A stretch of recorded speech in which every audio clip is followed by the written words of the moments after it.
Negeri ini memanggilmu kawan. Belajar bergerak berbagi untuk negeri. Guru penggerak majukan pendidikan. Guru penggerak menghambat para murid. Kreatif rancang pembelajaran.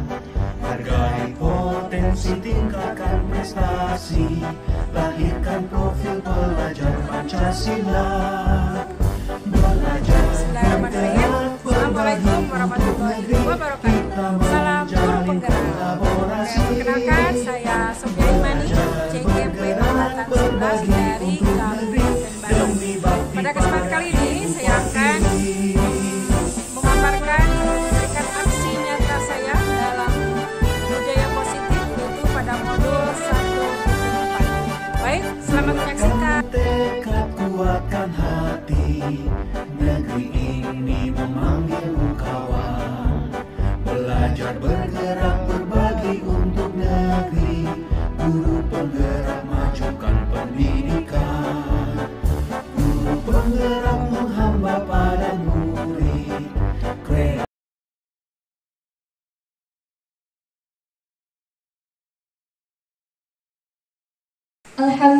Alhamdulillahillazi arsala rasulahu bil huda wa dinil haq liyudhhirahu ala dini kulli wa kafa billahi syahida. Alhamdulillah, puji serta syukur kita panjatkan kepada Allah Subhanahu wa taala karena atas rahmat inayahnya kita dapat berkumpul di tempat ini dalam keadaan sehat walafiat yang mudah-mudahan diberkahi dan diridhoi oleh Allah Subhanahu wa taala. Alhamdulillah, pada siang ini kita berkumpul di tempat ini untuk melaksanakan kegiatan diseminasi budaya positif modul 1.4 oleh Ibu Sofia Imani SPD, CGP Angkatan 11 Kabupaten Bandung. Di sini saya Pina Sawapojia sebagai moderator memiliki beberapa acara. Yang pertama adalah pembukaan. Yang kedua, prakata dari Bapak Kepala Sekolah SDIT At-Tajdid yang akan disampaikan oleh Bapak Muhammad Iqbal Fatur Rahman MPD. Kemudian selanjutnya penyampaian materi oleh Ibu Sofia Imani SPD, dan yang terakhir penutupan. Kita lanjutkan saja ke acara yang selanjutnya, yaitu prakata yang akan disampaikan oleh Kepala Sekolah SDIT At-Tajdid, yaitu Bapak Muhammad Iqbal Fatur Rahman MPD. Kepada beliau dipersilahkan.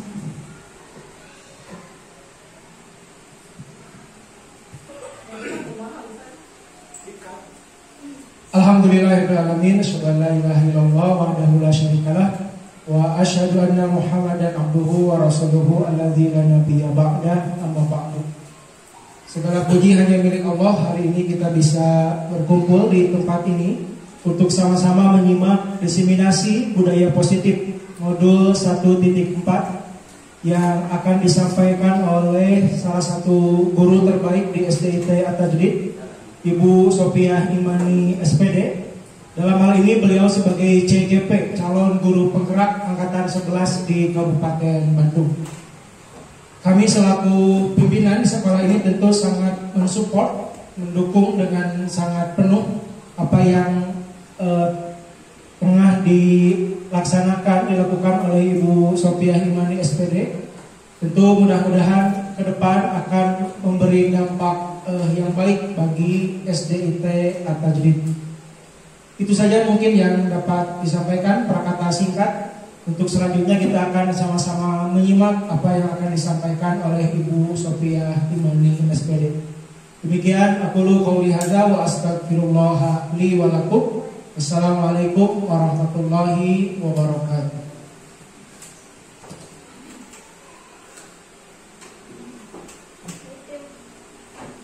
Baik, terima kasih kepada Bapak Kepala Sekolah SDIT At-Tajdid yang sudah menyampaikan prakatanya. Kita lanjutkan kepada acara yang selanjutnya, yaitu penyampaian diseminasi budaya positif modul 1.4 oleh Ibu Sofia Imani SPD. Kepada beliau saya persilakan.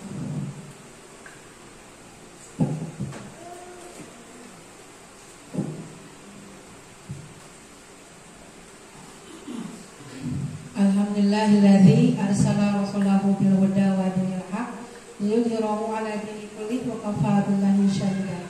Asyhadu an la ilaha illallah wahdahu la syarikalah wa asyhadu anna Muhammadan abduhu wa rasuluh alladzi la nabiyya ba'da.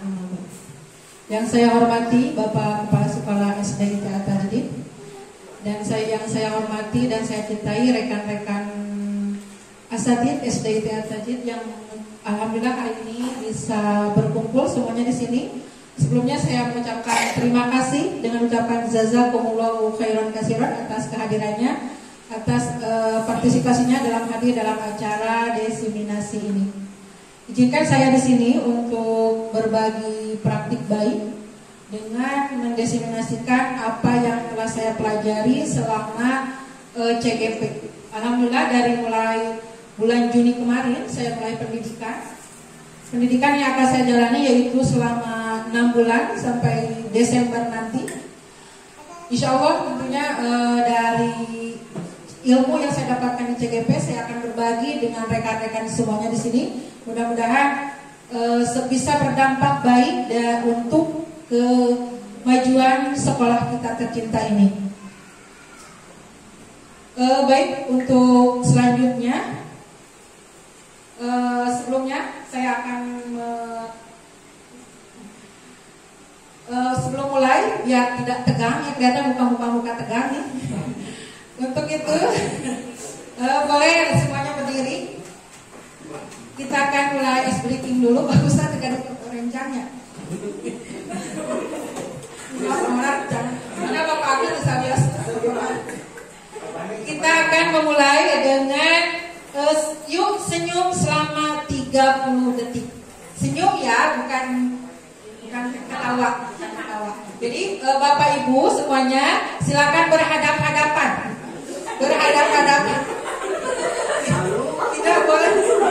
Tidak boleh melihat bibirnya dulu, lihat mukanya dulu. Silakan bertatap mata temannya, kemudian tersenyum ya, silakan. Itu mulai 30 detik.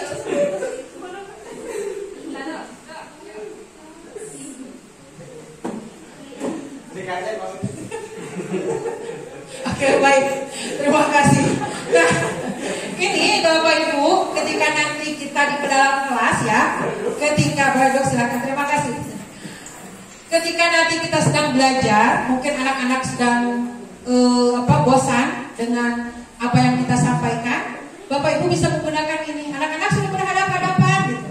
Silakan kalian berdiri, kemudian senyum selama 30 detik. Apa kalian Ibu bisa rasakan ketika berhadapan dengan teman dan harus menatap teman? Malu, oke. Ada yang lain? Ada yang lain? Baper. Makanya makanya berpasangannya dengan jangan takutnya ada sesuatu, ada something.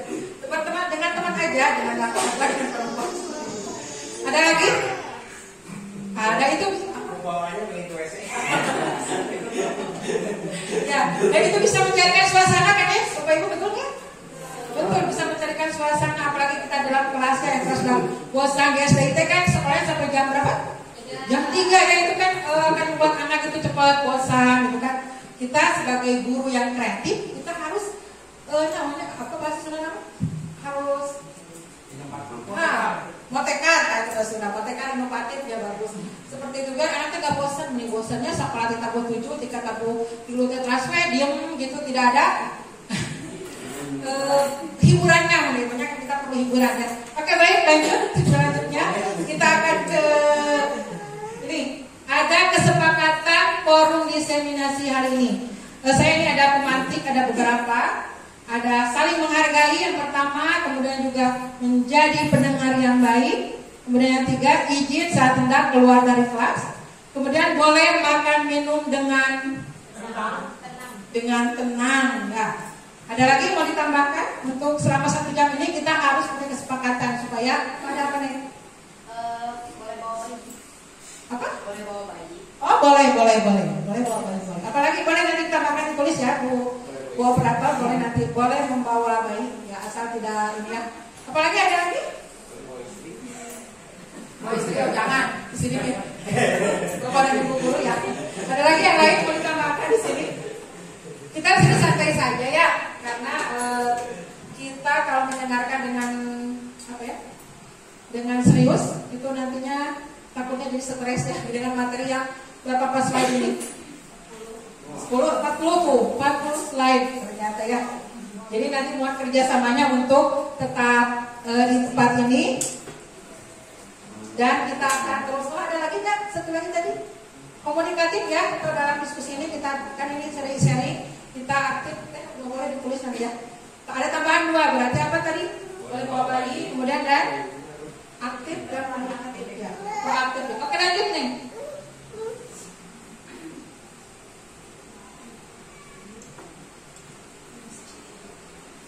Slide berikutnya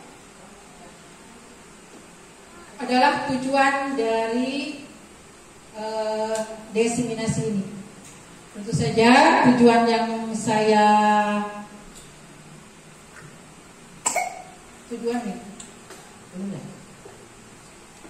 latar belakang atau tujuannya. Untuk apa tujuannya? Di sini saya sebagai dari guru penggerak bahwa seorang guru penggerak itu menurut KHD, siapa ada tahu KHD? Apa? Ki Hajar Dewantara dalam filosofinya mengatakan bahwa apa Bu? Boleh dibaca? Ingat sosungkulo, ingat dia amunkaso, kuburikan dayani. Nah, bahasa presiden. Itu slogan dari Bapak pendidikan kita, Bapak Ki Hajar Dewantara. Ada yang namanya ingat sosungkulo. Kita sebagai seorang pendidik, kita harus memberikan contoh yang baik tentunya.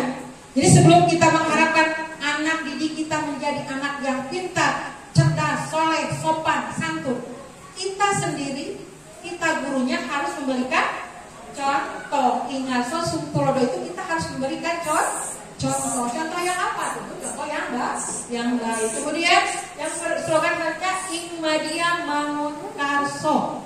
Jadi seorang guru itu di tengah dia memberi dorongan, harus menentukan ya, mendorong anak didik kita menjadi siswa yang sesuai dengan kodratnya, kodrat alam dan kodrat zaman. Kalau di menurut Ki Hajar Dewantara ya namanya kodrat alam dan kodrat zaman anak. Jadi ketika kita mendidik, kita tidak bisa menyamakan seperti zaman kita dulu ya, atau zaman kolonial. Baheula kapung kurma, ketika guru ngambek teh nyebu kantos ibu nu ada sepuh salah aku. Kapung kurma dulu ya, zaman dulu ketika guru marak teh kita teh kumaha Bu? Kita masuk silan ya. Kita mah kapur ngurumput marak teh. Hei, beledug sing ke atas kapungkur gitu. Beledug dina dilempar ku penghapus atau rapi ku itunya kunaon aya pengentennya. Kita kan langsung ngurumput. Apa yang terjadi dengan anak sekarang kalau kita seperti ini? Malawan, malah maledongnya. Kita mendidik sebagai seorang pendidik, kita harus menentukan kodrat alam dan kodrat zamannya. Zaman sekarang, apa yang kita pelajari dulu itu tidak bisa kita terapkan pada anak zaman sekarang. Seperti itu ya. Dan yang terakhir, tut wuri handa yani. Kita di belakang harus mendorong anak kita, anak didik kita supaya menjadi anak-anak yang sesuai dengan apa kalau di kurikulum merdeka ada apa? Di kurikulum merdeka itu yang namanya profil pelajar Pancasila. Ada berapa elemen? 5. Nah, oke. Nanti kita lihat bahas ya. Dan di sini seorang guru yang baik harus memiliki kemampuan dalam mewujudkan budaya positif. Kita sebagai guru berarti kita dulu ya, sebelum ke murid berarti kita dulu harus mampu mewujudkannya budaya positifnya di kelas, di sekolah. Hal ini bertujuan untuk apa itu? Menunjang perannya dalam memimpin pembelajaran yang berpihak pada murid, seperti itu. Lanjut Bu, sampai sini dipahami? Paham? Yang akan kita bahas di sini ada 6. Banyak kan? Banyak, apa ya? Kita belajar harus bersabar. Ada 6 yang akan kita bahas ini di budaya positif ini.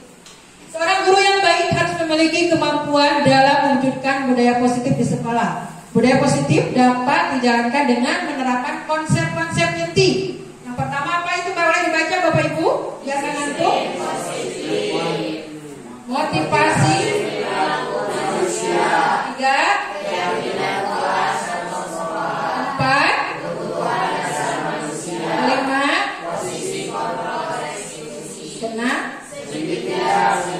Oke, yang pertama yang akan kita bahas adalah disiplin positif. Lanjut Horizon. Nah, apa itu disiplin positif? Ketika Bapak Ibu guru di sini, ketika mendengar disiplin positif, apa yang pertama kali Ibu bayangkan ada di sini? Ketika tepat waktu, apa lagi? Apa tadi Pak Dedi? Datang tepat waktu, ada lagi sudah disiplin positif. Yang lain? Merapikan pakaian, bisa ada yang lain? Mendengarkan guru bercerita. Bagus, sudah pada paham. Ternyata saya nggak usah menjelaskan berarti ya. Ada lagi?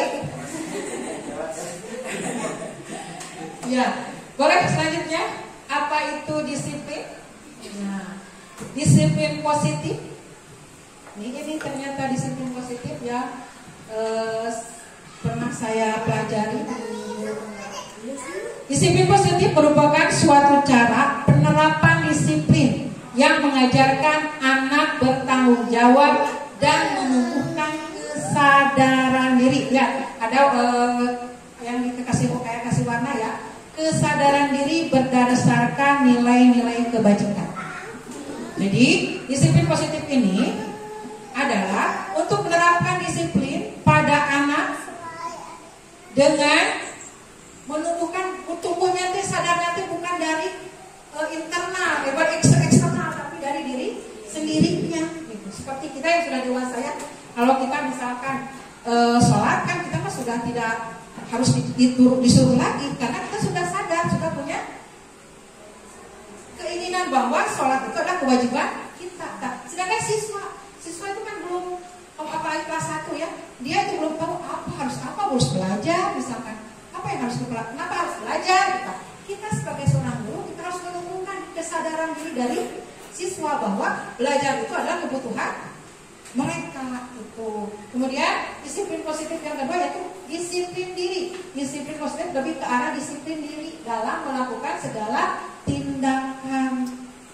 Dulu tadi mau kesadaran dirinya, kemudian sudah sadar, kemudian dia bisa mendisiplinkan dirinya. Contoh kita di sini, kita seorang guru, ada tertulis tidak? Misalkan kita harus datang tepat waktu, ada harus tentu ada yang apa? Ada peraturan tertulis tidak? Tidak kan ya? Untuk guru, tidak kan ya? Tapi ketika kita sudah punya disiplin diri, walaupun tidak ada tulisan, misalkan guru harus datang jam 7, kalau tidak akan dikurangi roti bakso, sekolah begitu. Tidak kan? Tapi kita karena kita sudah punya disiplin, kan tadi sudah datang ke sekolahnya atas kesadaran sendiri, kemudian kita sudah mendisiplinkan diri, saya harus ke sekolah tepat waktu, walaupun tidak dapat hadiah, tidak ada apa lagi? Tidak menampilkan apa-apa, tapi kita sudah bahwa kita sudah mendisiplinkan diri kita, seperti itu. Nah, yang harus kita tanamkan ke anak itu seperti itu. Mau ada guru, tidak ada guru, tetap harus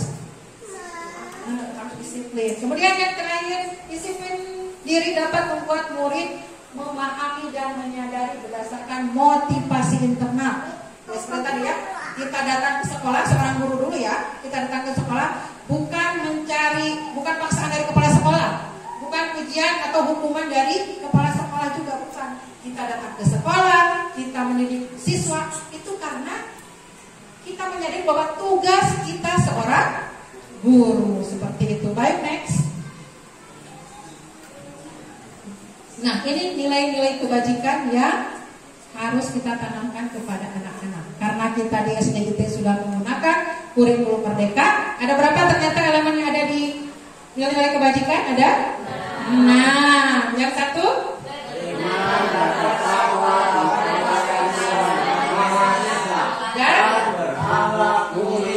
Kedua, ketiga, empat, mandiri, lima, enam. Nah, ini adalah nilai-nilai kebajikan ya. Nilai-nilai kebajikan yang harus kita tanamkan kepada anak didik kita. Yang pertama, beriman, bertakwa kepada Tuhan yang Maha Esa. Kita apalagi yang SDIT di sini adalah Islam terpadu, berarti kita harus lebih memunculkan apa yang ada di sini, kita harus munculkan, lebih muncul lagi gitu ya. Jangan sampai kita tidak beda antara negeri dan IT gitu ya. Kadang-kadang ini sekolahnya di mana? Di SDIT kok batasan beda, karakternya beda ketika di luar gitu. Kita harus bisa mewujudkan anak didik kita beda dari sekolah negeri ya. Apa? Ciri khasnya, ciri khas kita yang harus dipunjulkan, ditonjolkan gitu ya. Kemudian nanti ini tidak bisa Ibu pahami ya. Ini kita sudah bahas bersama-sama, tentunya sudah sering kita bahas ya. Lanjut. Ini ada pertanyaan. Apakah Bapak Ibu setuju dengan pernyataan ini? Hukuman dapat mendisiplinkan anak. Setuju tidak? Setuju. Hukuman dapat mendisiplinkan anak. Setuju? Setengah-setengah. Tidak apa-apa. Lanjut. Ini bukan kampus aja. Benar, bukan tidak ada apa, benar salah dan lima. Silakan boleh berpendapat. Setuju? Oke. Alasannya aku setuju.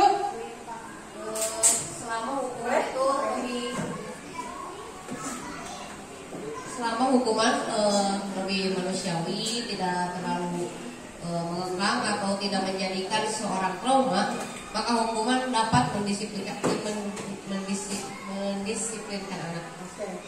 Ya, selama masih dalam koridor yang wajar, aman ya, dalam batas tersebut dan tidak keluar dari syariat Islam. Oke, baik, terima kasih Bu Hanifah. Boleh tepuk tangan atau jujur.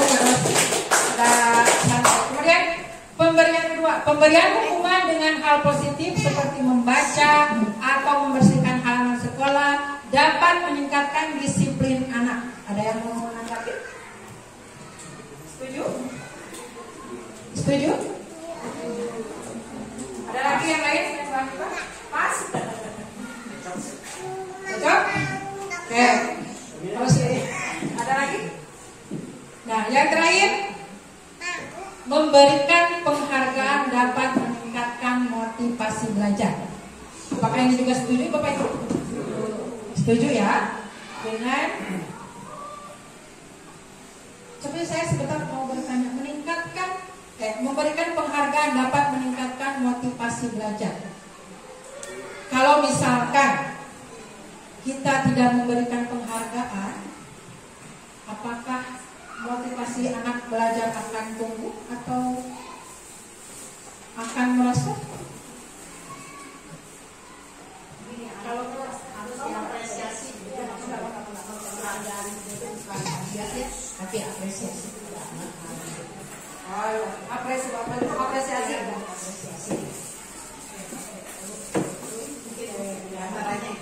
Terima kasih untuk Ibu senior kita, Ibu Setiawati SH.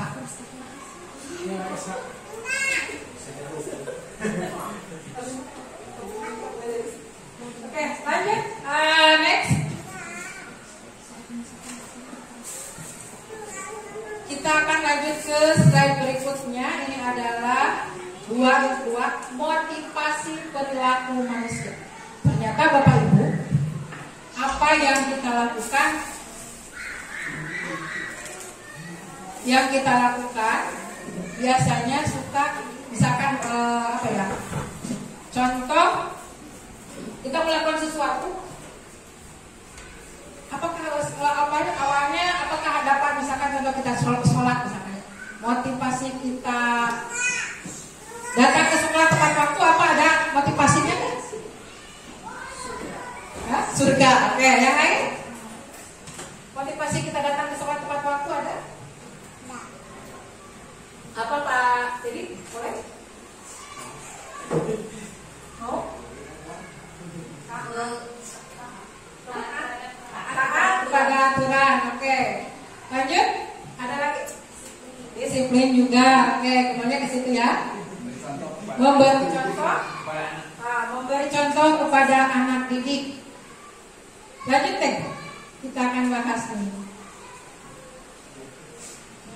Ternyata Bapak Ibu hampir sama ya, hampir benar tadi.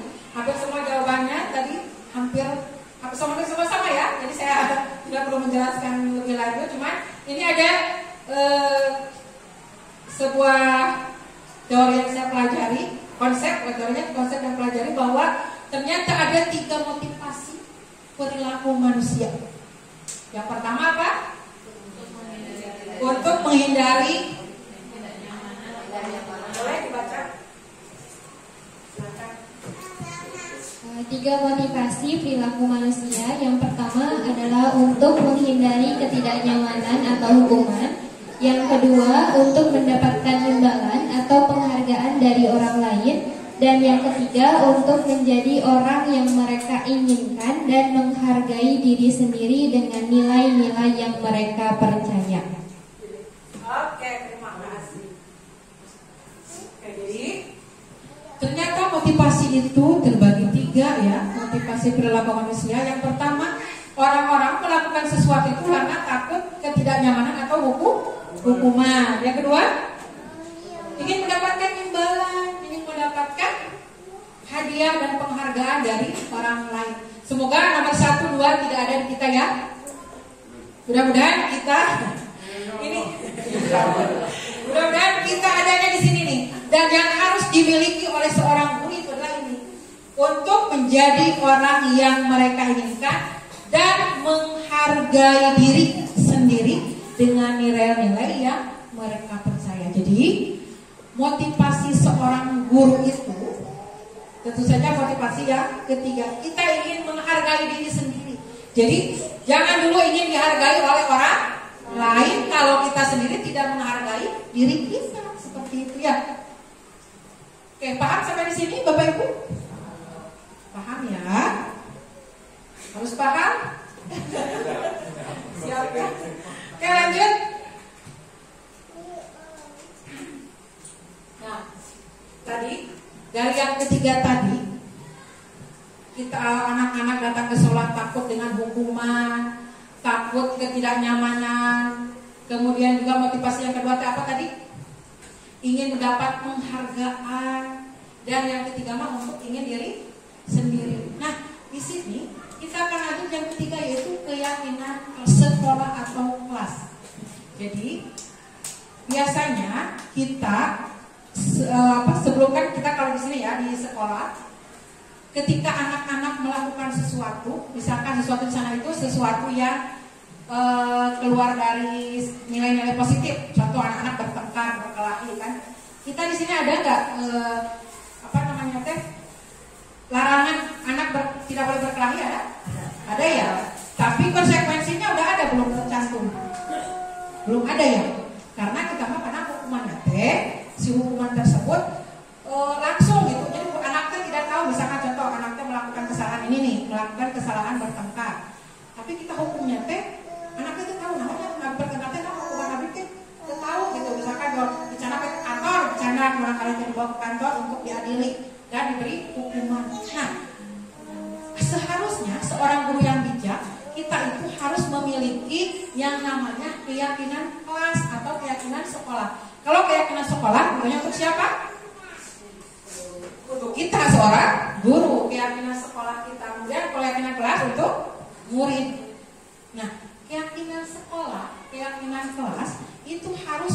buat dari awal pembelajaran.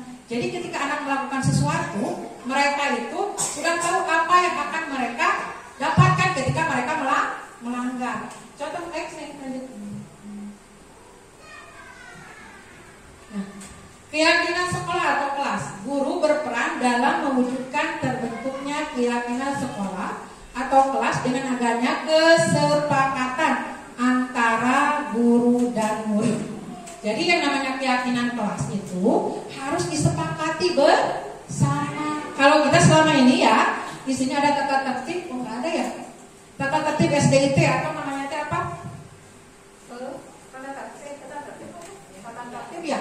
Nah, tata tertib ya, biasanya kita hanya satu arah, hanya kita yang menentukan. Tapi ketika nanti kita di kelas, di semua para wali kelas kan yang hadir ya, para wali kelas, kita harus membuat kesepakatan di kelas, membuat kesepakatan antara siswa dan guru gitu. Apa yang misalkan contoh saya di kelas 1 ya kemarin sudah memberikan contoh. Kelas impian kalian seperti apa? Anak-anak juga racun. Pengen tidak berisik, pengen tidak anak-anak tidak lari-lari, anak perempuan ya, ada perempuan laki lari-lari, bukan lari-lari. Nah, kesepakatan itu kita tampung, kemudian kita buat keyakinan kelas. Dari kesepakatan itu, kesepakatan bersama antara guru dan murid, kemudian kita buat keyakinan kelas. Dan next nih. Nah, keyakinan kelas ini silakan bisa dibaca Bapak Ibu guru baca. Keyakinan kelas itu adalah nilai-nilai kebajikan universal yang disepakati bersama secara tersirat dan tersurat, lepas dari latar belakang suku, negara, bangsa ataupun agama. Jadi yang namanya kebajikan universal tidak memandang yang namanya agama ya. Contoh sekarang yang sedang kita lihat gitu ya, gimana saudara kita di Gaza, di Palestina, walaupun orang yang bukan Islam tetap merasa bahwa Israel itu penjahat. Karena apa? Karena kebajikan universal itu menyeluruh, itu tidak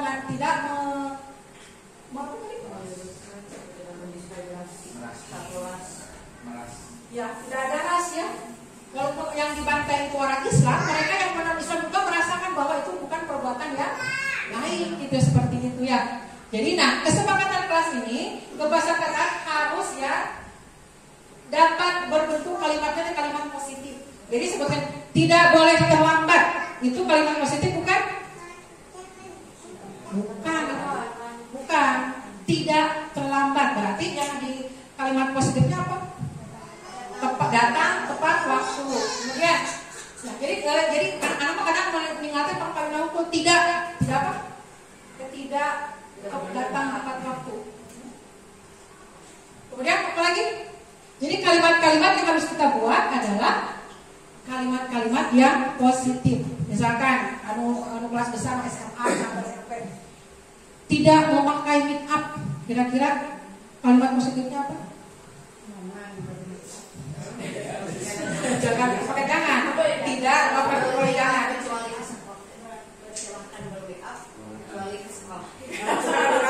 Kan tidak di sekolah, kan ke sekolah ibu katos ninggal anak-anak SMP SMA, mereka teh masih nanti gitu, masya Allah malah enak bu, bukan nama masya Allah luar biasa, begitu baru dong, bukan nama menor gitu.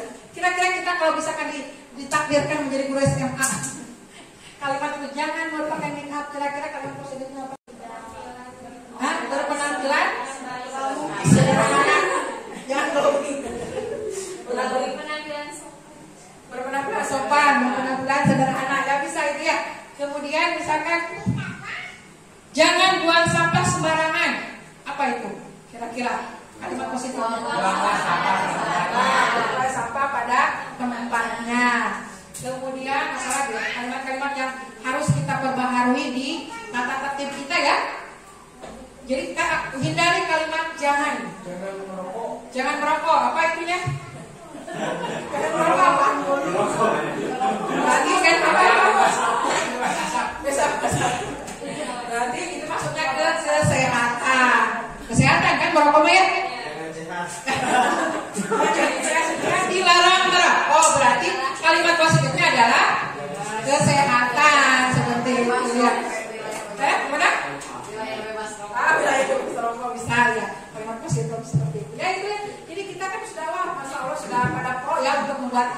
keyakinan positif di kelas ya, seperti itu.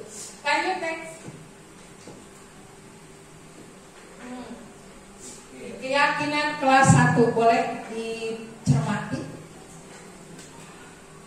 Keyakinan di kelas 1 itu yang pertama ada apa itu? Masuk kelas tepat waktu.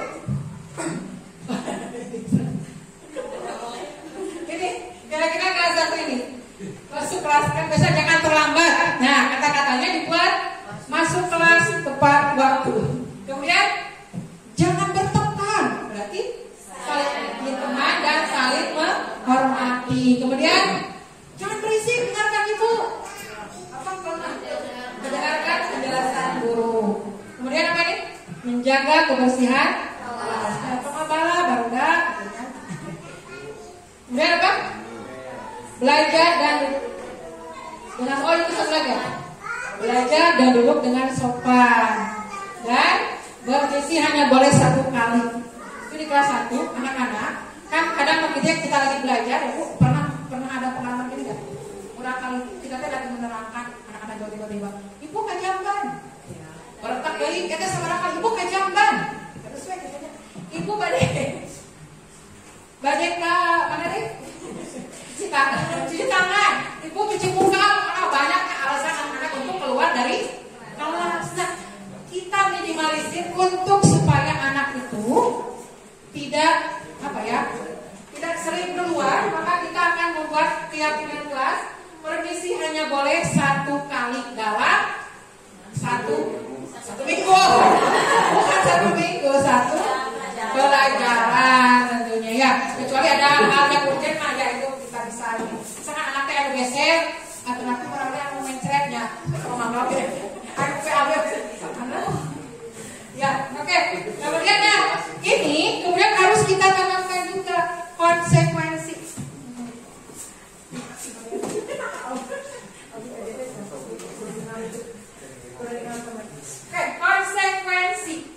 Konsekuensi yang harus dituliskan juga kepada anak-anak.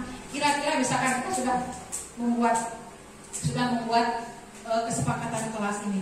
Anak-anak, konsekuensi apa yang harus kalian dapatkan bila kalian melanggar? Jauh anak kelas itu, ngebersihan WC Bu.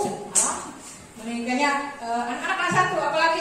Nah di sini konsekuensi yang saya buat itu 1 piket 1 minggu penuh. Orang tuanya. Ya, tapi anak-anak masya Allah itu lumayan ya. Aku nggak jadi keluar deh. Takut piket 1 minggu kan lumayan.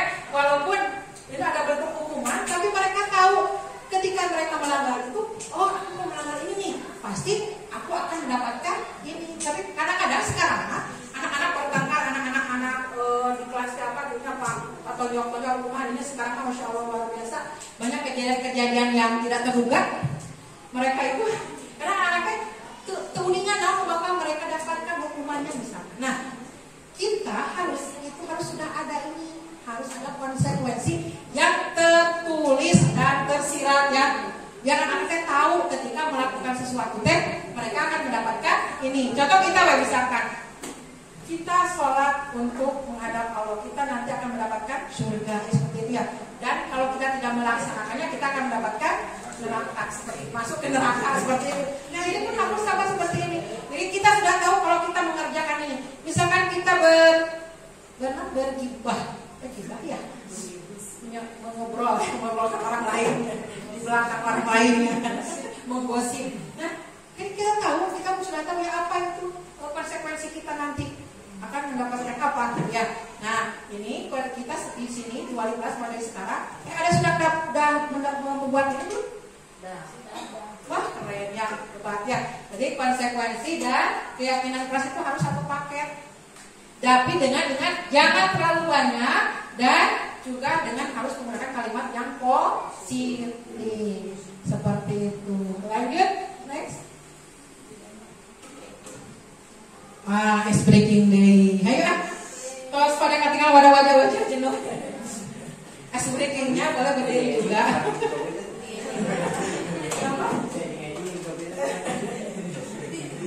Oke. Di sini permainan dari Aba dan Abi. Aba dan permainan Aba dan Abi. Jadi Aba dan Abi. Bukan murid. Siapa yang menjadi tentukan dulu siapa yang menjadi Aba, siapa yang menjadi Abi. Abi. Oke, sudah sepakat ya mana Aba, mana Abi. Nah, tangannya di gini. Jaraknya 10 cm. 10 cm. Ke depan 10 cm, jangan terlalu jauh. Boleh salam-salam. Boleh. Oh, tidur dua cek Abi, Bu. Siapa yang tugas menjadi Aba, menjadi Abu? Abi dan Aba. Siapa menjadi Aba, siapa menjadi Abi? Sekarang bisa yang namanya dipanggil, disebutkan harus menangkap tangan temannya, tapi yang teman yang satunya lagi harus bisa menghindar. Oke, seperti itu. Aba.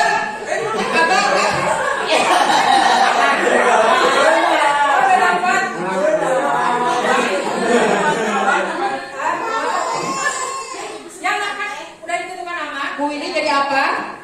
Aba. Berarti ketika saya panggil Aba, Bu itu harus menangkap yang si Abi. Yang nangkap apa? Abi dari sekarang. Yang nangkap yang nyebut yang Aba. Aba.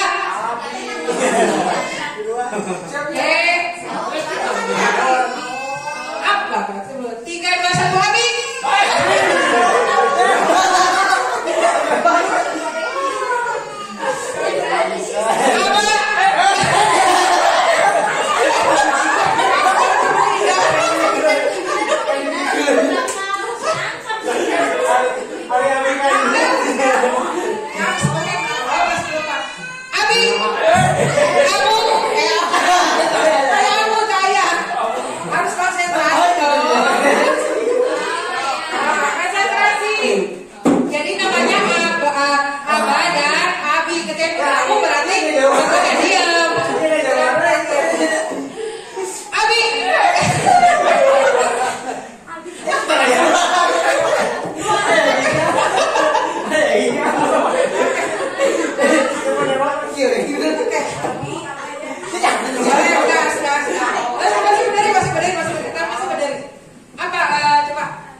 Tepuk 1, tepuk 2, tepuk 3.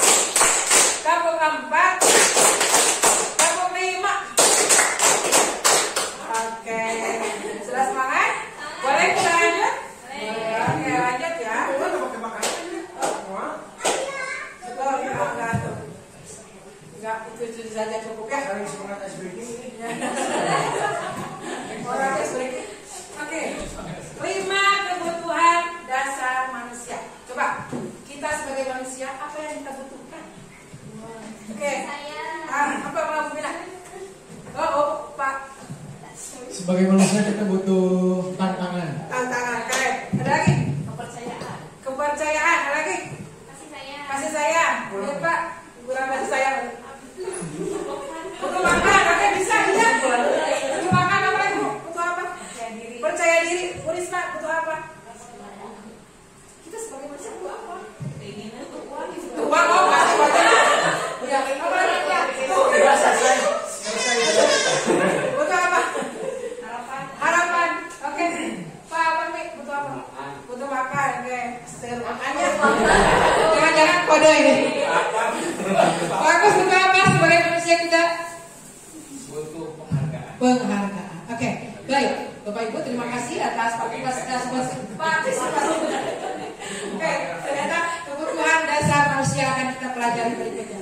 Maka Bu Risma, saya izin dulu minum dulu boleh ya? Minum air.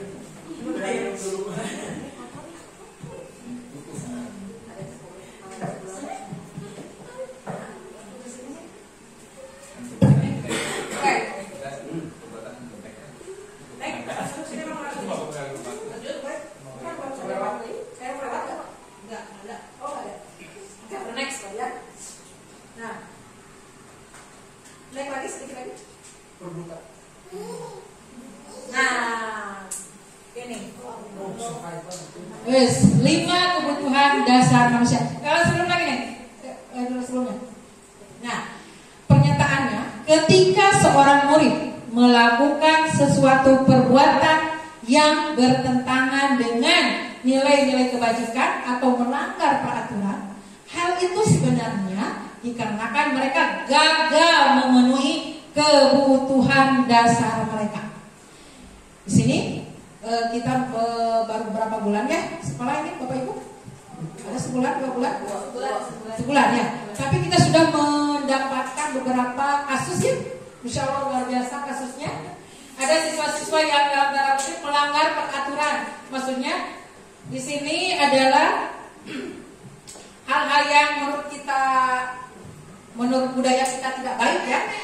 Banyak sekali, tapi ternyata menurut pernyataan ini mereka adalah dikarenakan mereka gagal memenuhi kebutuhan dasar mereka. Next nih, tadi sudah kita spill sedikit ya bahwa ada berapa kebutuhan dasar manusia? 5. Ada 5. Tadi makan ada ya?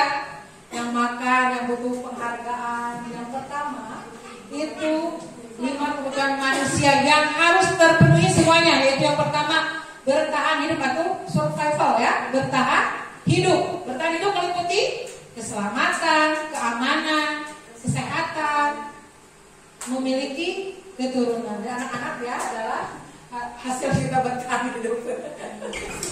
Survival ya. Kemudian yang kedua apa? Love, cinta, kasih. Di sini. Kemudian yang ketiga, power. Kesenangan ya. Kesenangan dulu. Kemudian ada power, penguasaan dan juga ada kebebasan. Nah, nanti di sini kita akan bahas secara bareng-bareng apa itu bertahan hidup, apa itu cinta, power, kemudian fun, freedom, gaya kebebasan. Kira-kira kalau kita mendapatkan anak-anak yang bermasalah, kita jangan langsung menghukumnya, tapi kita harus ditelusuri. Kenapa anak ini melakukan hal tersebut? Jangan-jangan dari 5 ini ada yang tidak mereka dapatkan di rumah ataupun di sekolah. Baik, next. Nah, ini ada studi kasus yang akan kita bahas bareng-bareng. Silakan, di sini ada Ibu Ambar, wali kelas 2A di SD Pelita Hati, sedang bingung menghadapi ulah salah satu murid di kelasnya yang namanya Doni. Beberapa anak di kelas 2A telah datang padanya dan mengeluhkan Doni yang seringkali meminta bekal makan siang. Mereka dengan paksa. Jika Anda menghadapi situasi seperti Ibu Ambar, apa yang Anda akan lakukan?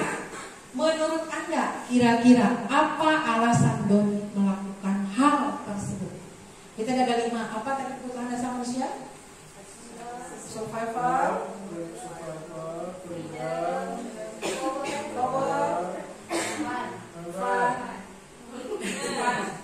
kira-kira kalau ibu mendapatkan kasus seperti ini, menurut Anda,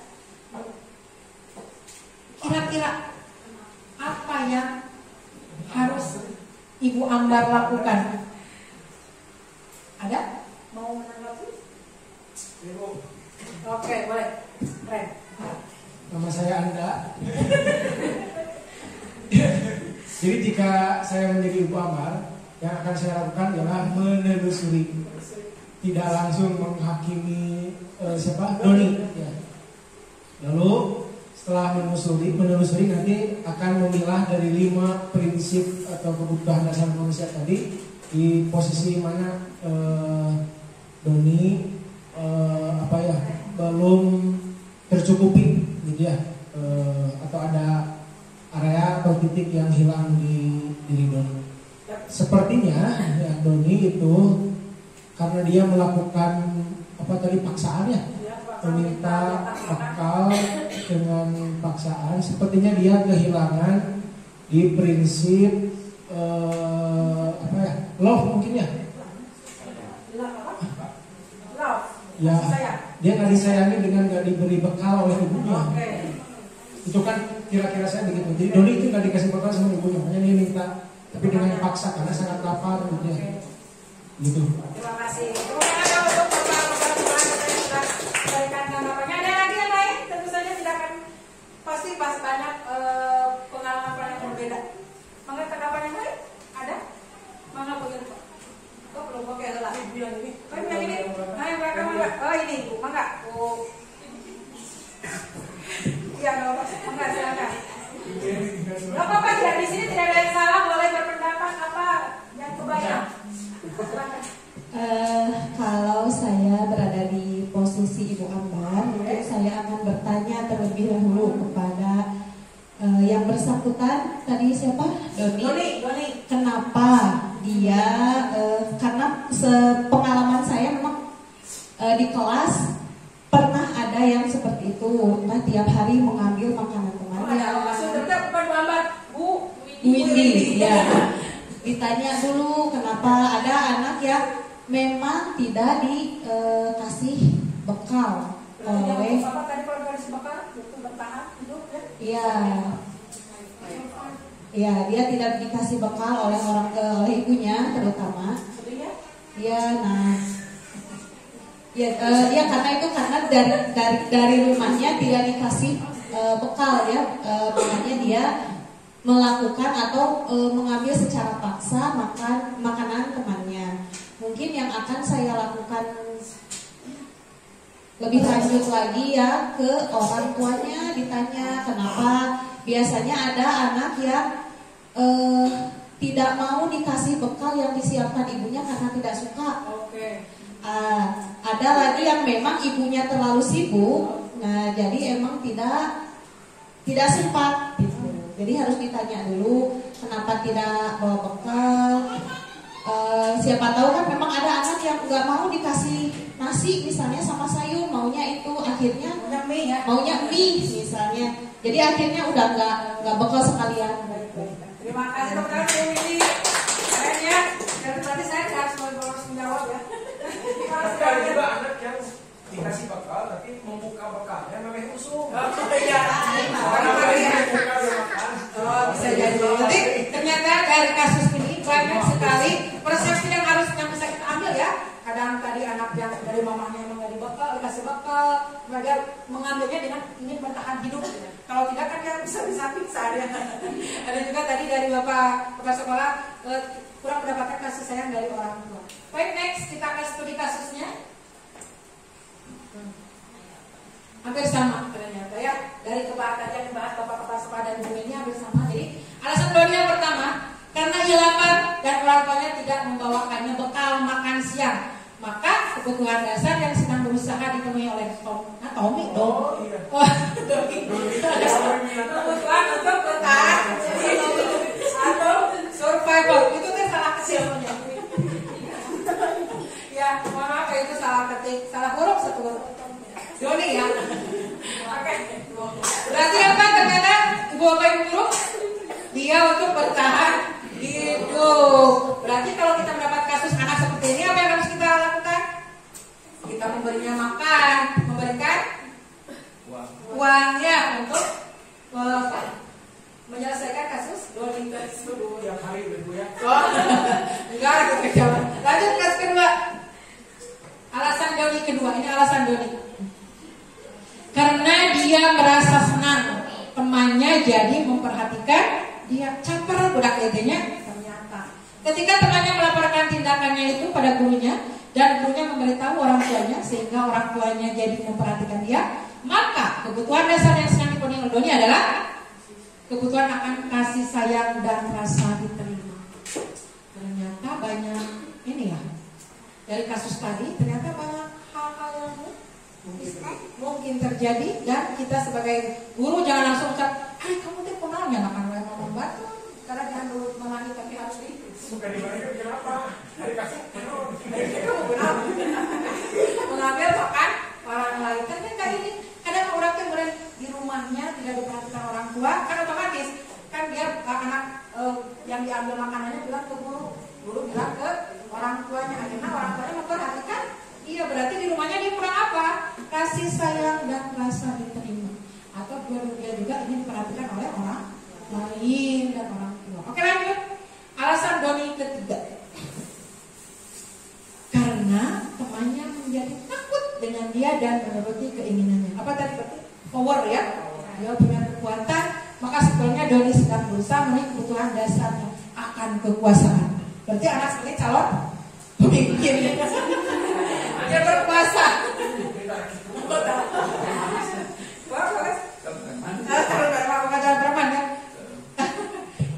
Oke, kekuasaan. Lanjut next. Pak sampai sini? Bisa dipahami? Alasan dari keempat itu karena dia merasa bosan. Tadi seperti ini ya, dengan bekal makanan yang dibawakan ibunya. Yang tadi dia pengennya sayur, nasi, tapi dia pengennya mie. Pengennya baik mana sih bisa? Pengennya mie, makanya ibunya sudah membawakan bekal yang sama, sudah bosan kan ya. Jadi dan sedangkan teman-temannya beraneka ragam, maka Tommy sedang berusaha memenuhi kebutuhan anak kebebasannya. Doni Tommy Winarno namanya. Akan kebebasan. Ya, berarti dia tidak bebas memilih. Berarti kita sebagai guru di kelas, ketika ada anak yang merasa bosan dengan pelajaran kita harus apa? Bebaskan untuk keluar. Oh, bukan. Keluar. Kita harus cari. Udah kenal keluar wae, kalau ke zaman wae kenal ada apa? Ya, seperti Dia merasa bebas kalau di luar. kita sudah bebas ya. Oke, next. Alasan dus. Harus manfaat. Oh ya manfaat ya? Iya. Udah Pak Radi, berarti satu ada yang dilakuin ada? Ya. Yang pertama ya. Posisi kontrol dan restitusi. Coba ya hapus dulu restitusinya misalkan. Yang apa yang dibayangkan ketika menggunakan posisi kontrol? Posisi kontrol apa yang dibayangkan? Posisi kontrol yang dibayangkan apa pertama kali dibayangkan? Ya, ada? Posisi kontrol. Mengatur ya, mengontrol. Kendali. Lagi. Mengawasi. Bisa. Nah, kita akan bahas Dokter. dokter atau oke. Wah, posisi kontrol restitusi makanan. Oke, restitusi ada pernah dengar? Restitusi? Oke, nih. Ternyata kita sebagai guru ada 5 posisi kontrol guru.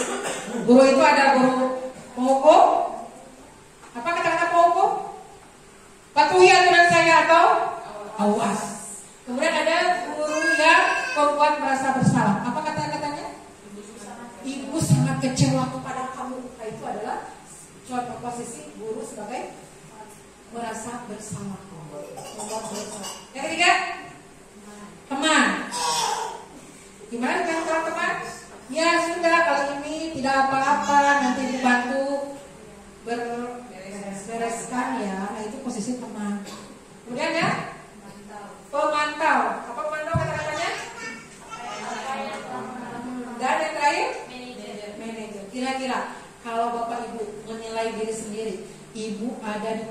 berapa saja? Jadi sekarang yang mana? Satu, kedua, ketiga, keempat, kelima, atau boleh semuanya? Tergantung kondisi. Boleh kondisi, oke. Siap. Kita akan bahas ya 5 posisi kontrol guru itu. Ternyata ada 5, ada seorang penghukum, pembuat rasa bersalah, ada teman, pemantau, dan manajer ya. Oke, lanjut, next. Nah ini sebagai sekarang bisa apa? Contohnya ini contohnya ya Bapak Ibu.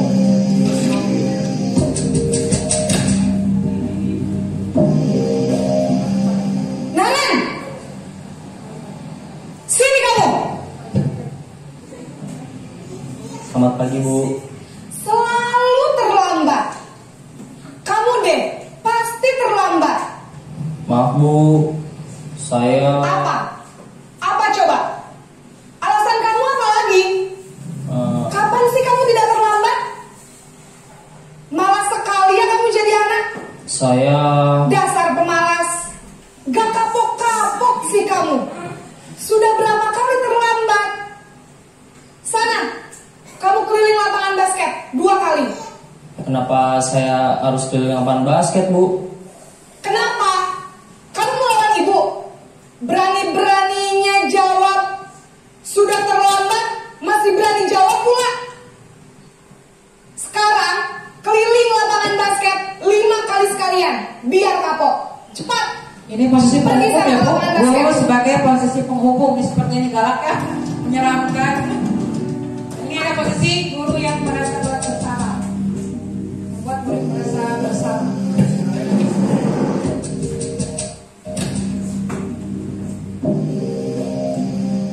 Naren!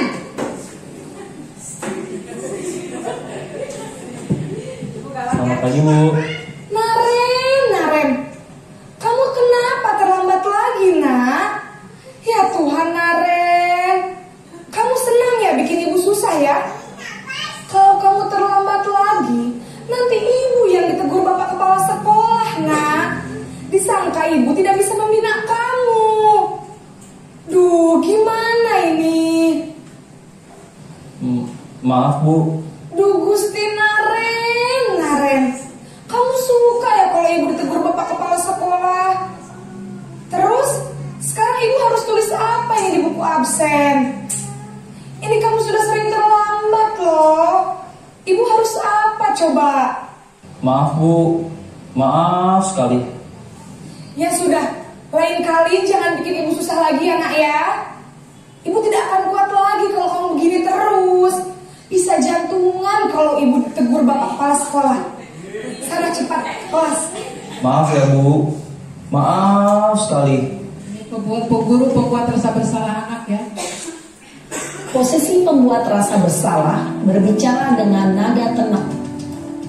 Posisi teman.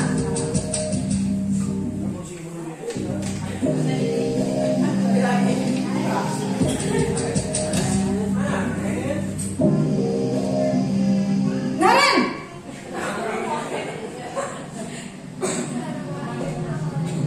Selamat pagi Bu. Wah, sudah jam berapa ini nak? Terlambat lagi ya sayang. Iya Bu. Habis ibu saya lupa bangunkan saya Bu. Kamu malah menyalahkan ibu kamu. Kamu bukannya anak yang larinya paling kencang. Kok terlambat sih? Iya Bu. Saya memang terlambat bangun tadi. Jadi biarpun saya lari kencang, tetap gak kekejar Bu. Ya sudah sana. Nanti lain kali larinya lebih kencang lagi ya. Biar gak terlambat lagi. Bikin seneng ibu. Demi ibu. Bisa kan? Bisa lah Bu. Ya sudah sana masuk kelas. Ibu beresin urusan absen kamu. Kamu ini ada-ada saja. Guru posisi temannya ini. Selanjutnya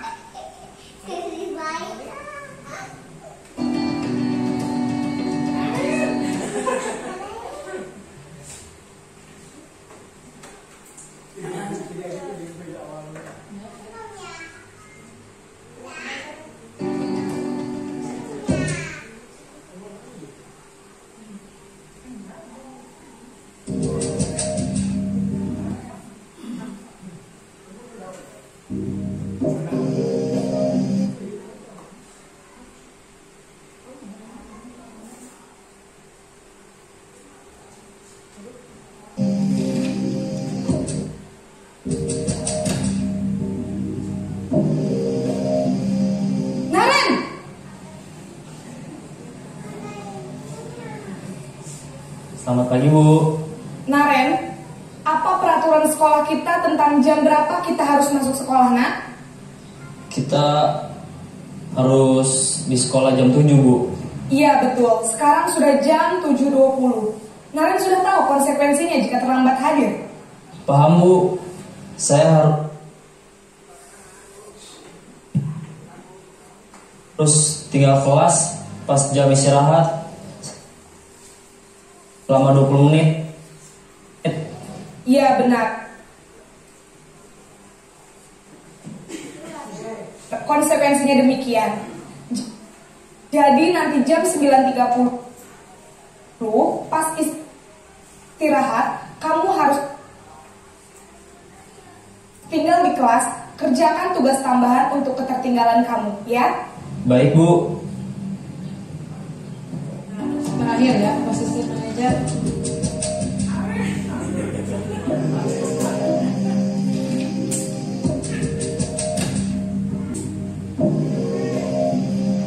Naren!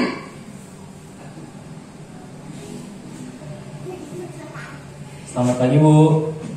Selamat pagi, Naren. Maaf, Bu. Saya terlambat. Iya, sekolah masuknya jam 7, sekarang sudah jam 7.20. Jadi sekarang bagaimana ini, Naren? Maaf, Bu. Saya lupa setel alarm saya semalam. Baiklah, menurut kamu, keyakinan sekolah yang mana yang perlu kamu tingkatkan?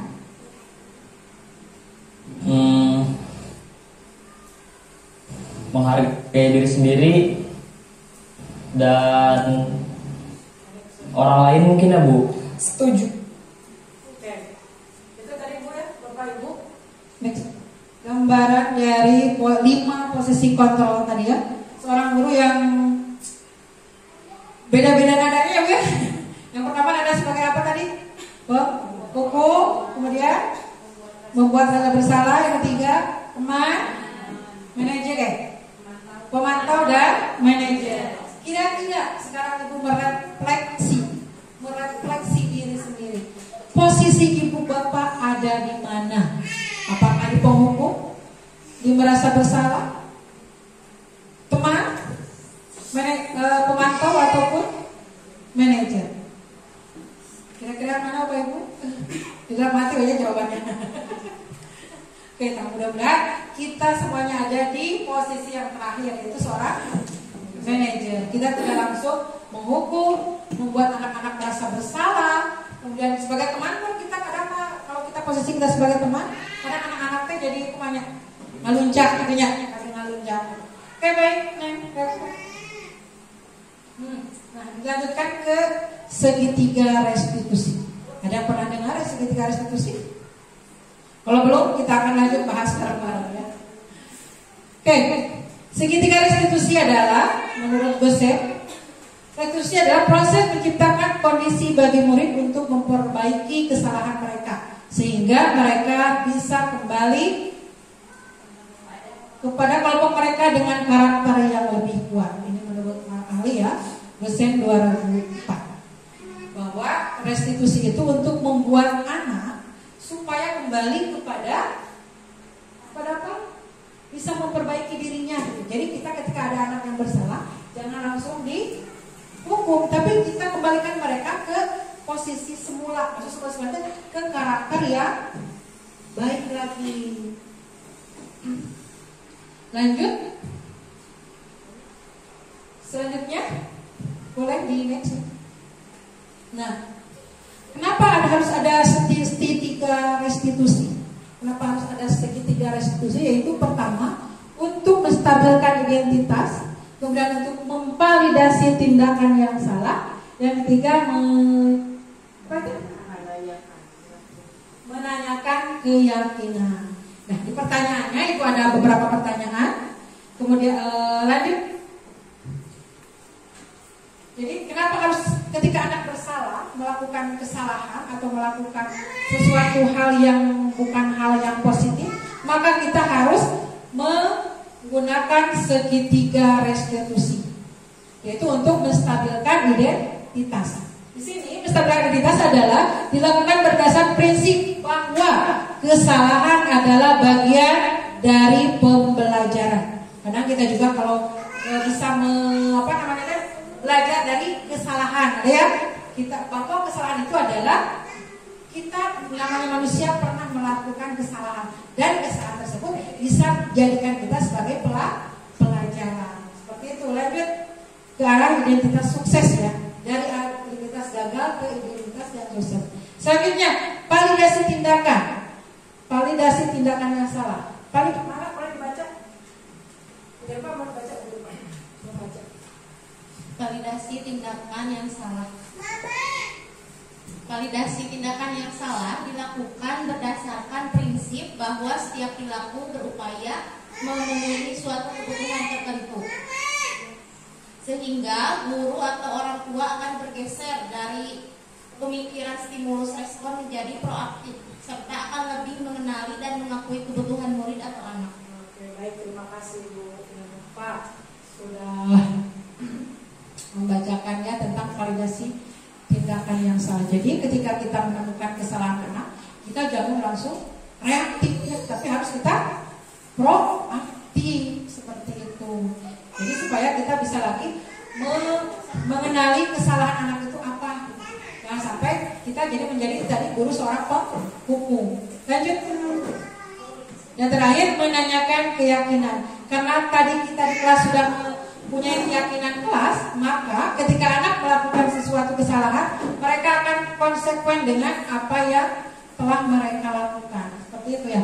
Menanyakan keyakinan kelas dilakukan dengan memberikan pertanyaan-pertanyaan bermakna kepada murid atau anak untuk memunculkan motivasi secara internal, bukan eksternal.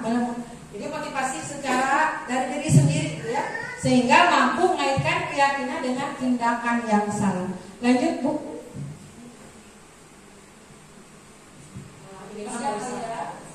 Ini adalah praktek saya restitusi 2 siswa. Yang pertama siswa yang apa namanya? Kesiangan. Lanjut nih. Ini saja, ini nggak usah diingat, waktunya terlalu panjang. Kemudian juga ada ini yang siswa yang mencontek saat ulangan. Dan namanya di sini bukan ini namanya di sini bukan ada bukan. Jadi boleh nanti akan saya share testimoni juga dari siswa-siswa. Saya siswa SD Atin. Saya senang dengan Bapak Ibu guru di sekolah saya karena dengan saya terlambat mereka tidak menghukum saya. Maka mereka memberi solusi untuk saya agar tidak dapat mengulangi lagi. Lanjut next.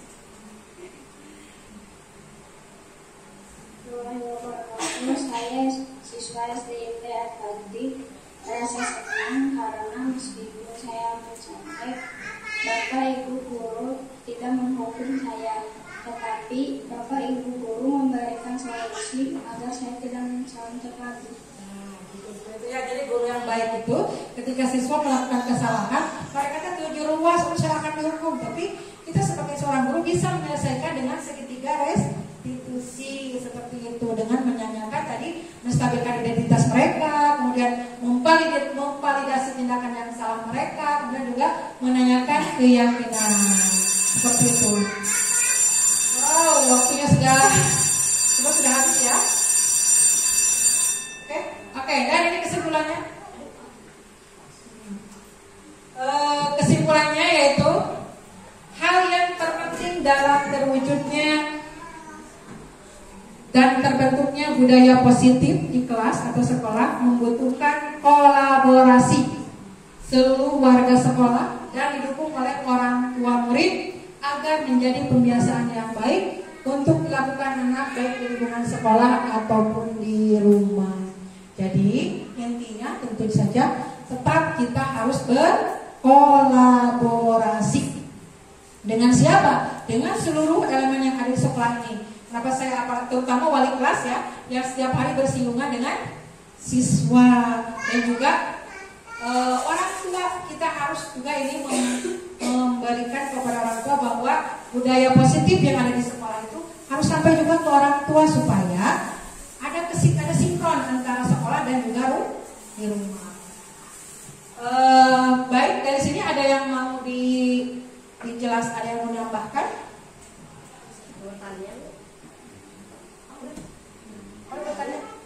Satu aja ya, karena waktunya sudah mau. Barangkali Ibu bisa ngasih tips buat saya untuk bagaimana cara menerapkan posisi kita yang sebagai manajer kepada siswa yang masih kecil.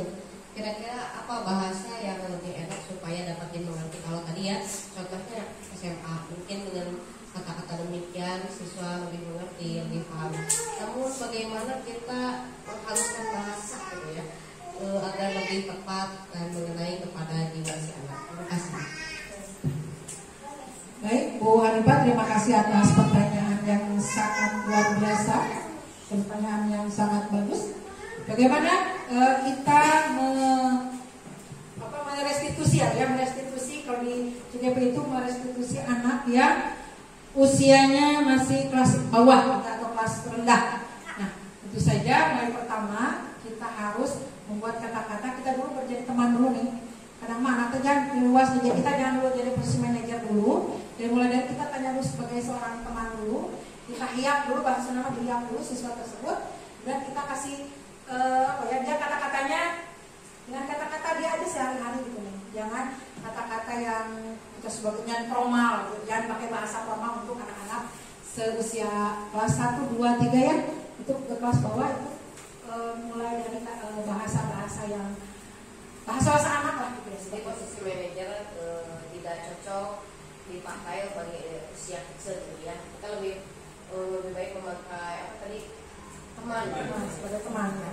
Sebenarnya dalam posisi sebenarnya kita posisi teman dulu, kemudian kita ke posisi manajer, cuma kata-katanya kita perhalus. Misalkan contohnya anak itu melakukan apa ya? Terlambat juga.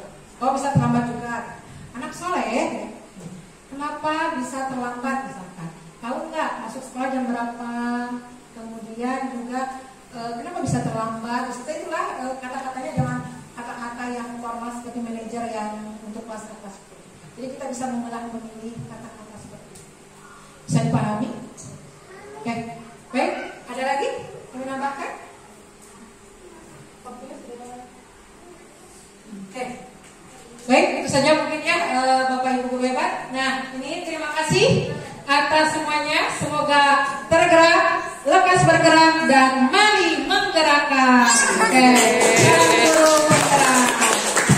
Terima kasih Bapak Ibu atas kehadirannya. Mohon maaf bila banyak kata-kata yang kurang sesuai dengan Bapak Ibu harapkan. Insya Allah ini akan saya share nanti di grup kelas, grup sekolah maksudnya. Untuk ada pertanyaan boleh nanti di lain kesempatan. Terima kasih atas kehadirannya, dan mungkin saya juga akan membutuhkan, kita akan berkolaborasi terus sampai Desember nanti. Dan mohon untuk kerjasamanya dengan sangat baik. Terima kasih. Assalamualaikum warahmatullahi wabarakatuh. Terima kasih kepada Ibu Sophia Imani SPD yang telah menyampaikan materinya dengan sangat luar biasa, dan tentu ini sangat bermanfaat ya untuk kita sebagai guru, sebagai agen perubahan gitu ya, yang memberikan dampak positif terhadap pembentukan karakter dan nilai-nilai bagi siswa. Dan semoga kedepannya setelah ini kita dapat menciptakan lingkungan yang inspiratif, inklusif, dan mendukung perkembangan optimal setiap anak. Alhamdulillah rangkaian acara demi acara telah selesai. Mungkin dicukupkan sekian. Saya Tina Salapon, Wassalamualaikum warahmatullahi wabarakatuh.